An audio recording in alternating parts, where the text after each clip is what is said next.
CCA Charles Churchanpur. Continue 18 October 2024, Friday. Apart from 19 to 20 October, Saturday and Sunday.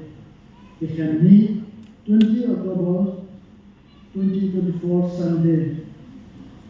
To be kay mamuna ko sa committee to ang ginawa sa kaya tama na uba kita kay maanso ay hotel uba at si bona ako na ay mo uba ay hindi kay mansong bana mo kay niya at so ang sila ko may danding so that agam su kadam sa katsa ay second chronicle book sa bitsa sa mali object pagkain mo din ang hindi Some version pematung, some songini. Speakers akan na revel channel misal, hingga gambil pastor KCC, and na revel untuk saya koki formal advisor KMT. Song bersih sana KMT registration doza, agama mizan elect song dari 224. 18 October 2024, Friday, mungkin nak perform. Mimpi kai konsa, numai songi leni, pasal songi bersagi, agama mami sekali songi dako.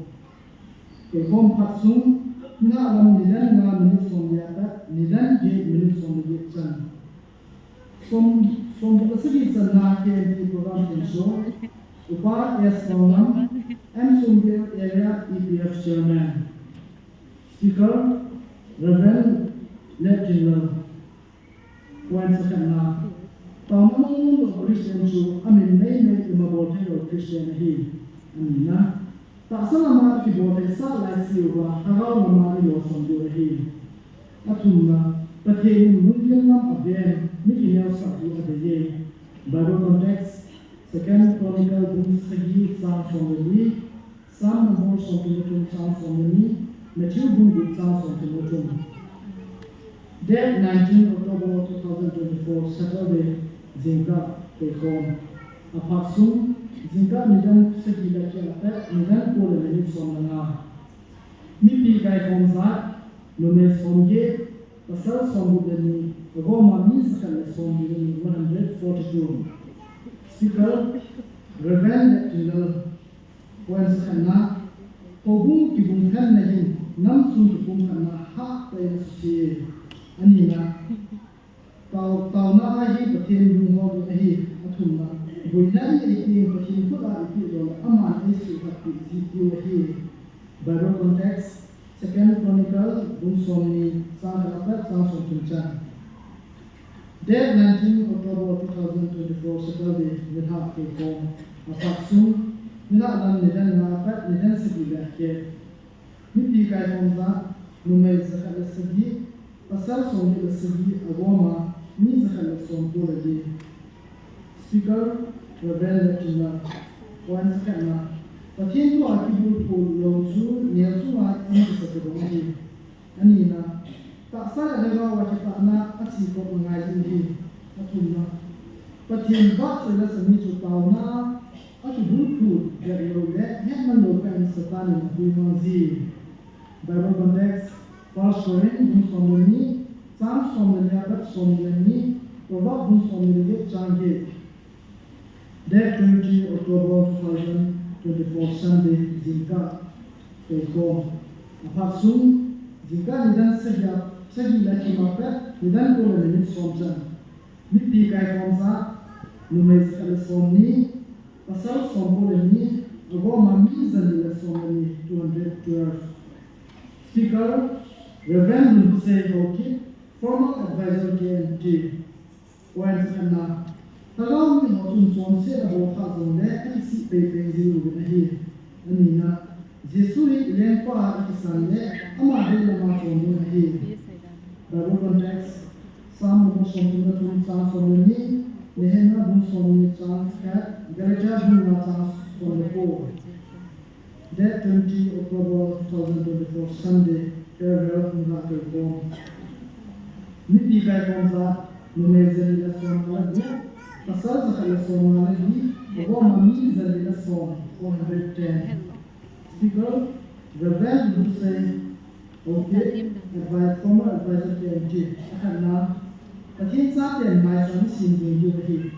Ani na patin natin tanagi ta na Yesu ay sumuwa daw sa na patin patin na zo anong dinhi. Atum na inang sumuwa patin mo lang kaya tu pa ay tay. Som sige sa laki and registration bonus atin pa namin ang kusay. Amai mo sa bini dito ano organ mo pa ang kusay organ mo ala ang tawa dito ko amai dunkin ni danji an jika alam ni danji an ni dia satu tidak ada sama dia som segi kian dia hong pala aku tampen reven di kang dia sabu aku som segi ko lu se tan do pula ba de One of the people.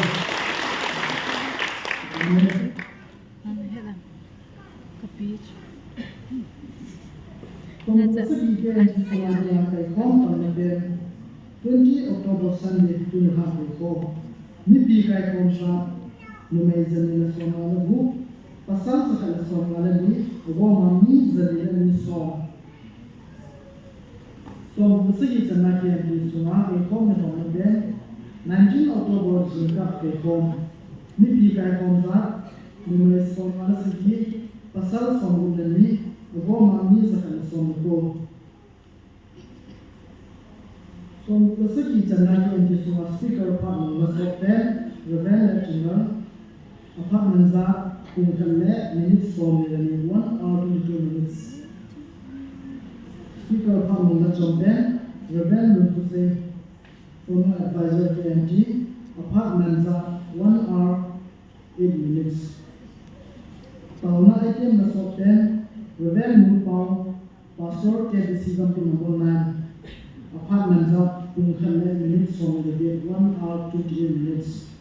Tauna item na soten, Evangelist Ramon Vice Chairman, apartment minutes from the head.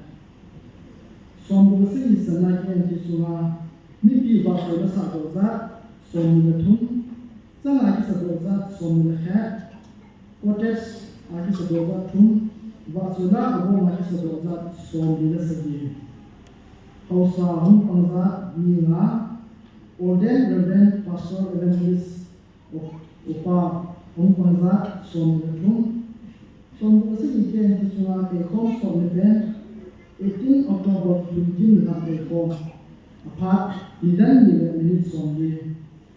Kekom sonlipen 19 October Saturday jika kekom. Apart idan khatle minutes only. Sharing any kekom. Akan na evangelist convoy. Anina hupa jinoki President at your left. Atumna kangkawa jata pinan version John Fellowship.